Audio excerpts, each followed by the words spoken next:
This is Fieldsports Channel News. The new shooting season for partridge and wildfowl is underway, with some reports suggesting it's been a sunny start. While that's not good for a day's wildfowling, goose numbers are expected to be high this season across the UK. BASC has taken the opportunity to remind wildfowlers to try and follow their sustainability code of practice in the hope of protecting the long-term future of shooting. If you need a reminder of what's in it, please click on the link below. Brand new for this year, BAC has launched its Sustainable Shooting Code of Practice. This is the culmination of a lot of hard work, reviewing all of the available evidence relating to our quarry species, bringing it together into a really simple to understand document that enables you, our members, to shoot sustainably. So, at least we have nothing more to say than enjoy your season, shoot straight, shoot safe, shoot sustainably. BASC has asked the government for advice for deer managers following an outbreak of the Bluetongue virus in livestock. This week there were 27 reported cases of animals infected with the virus, spread across 10 different locations in the UK. DEFRA has set up a webpage with advice on how to spot the disease and has imposed livestock movement restrictions in Norfolk and Suffolk. The disease isn't threatening to humans but can cause serious health issues to the creatures affected. It's believed to be spread by insects and is most prevalent in sheep and goats, although all animals, including deer, can be affected. BASC has been in contact with APHA on the recent Bluetongue outbreak and sought clarification for our members in the shooting sector. They have confirmed that deer management remains unaffected by the current restrictions in the control zones, so you can still enter ground, you can still cull deer, you can still move the carcasses of the deer you're culling into and out of those zones. Restrictions currently only apply to the movement of live animals. Obviously this is a changing situation and there's regular updates being brought out daily, so please keep an eye on the BASC website for further updates. People who own hunting knives should check whether they'll still be legal. While the legislation brought in by the Conservatives covers what the authorities call zombie knives and machetes, it relates to knives with serrated blades. Anyone owning knives like those seen on the Home Office website has until the 24th of September 2024 to surrender it to their local police station or face prosecution. One of the biggest charity clay shoots in the country has announced its dates for the fundraiser in 2025. The Water Priory shoot in Yorkshire helped raise more than £200,000 for country sports earlier this year. It's hoping for more of the same when the guns take to the clay shooting fields in May 2025.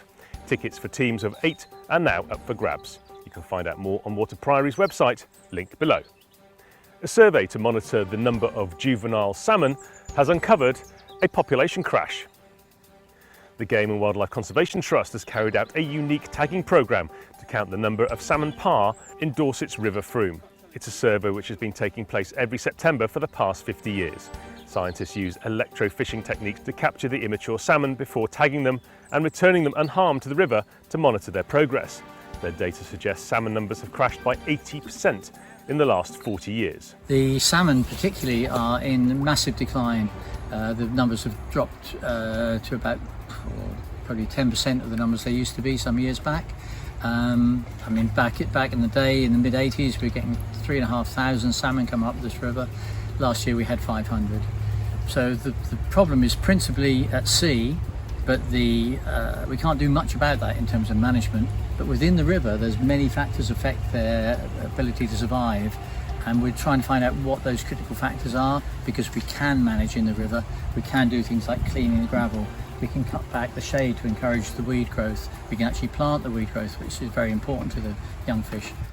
A new organisation has been launched using fly fishing to help youngsters with complex social and educational needs.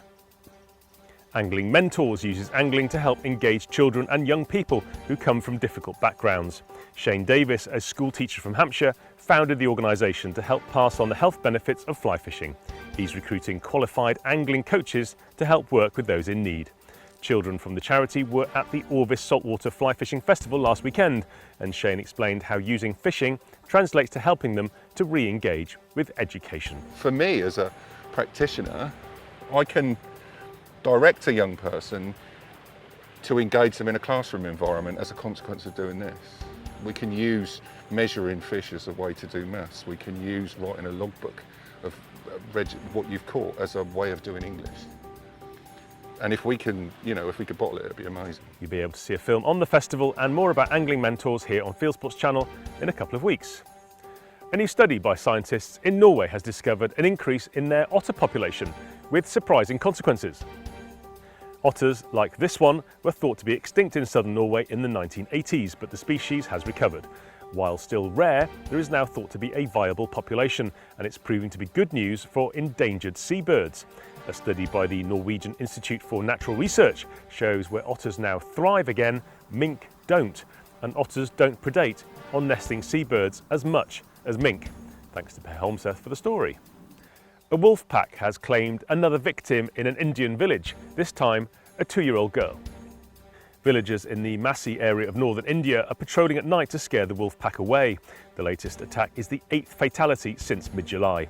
One of the wolves was captured soon after the attack, but authorities in the province believe there are others in the pack still on the prowl.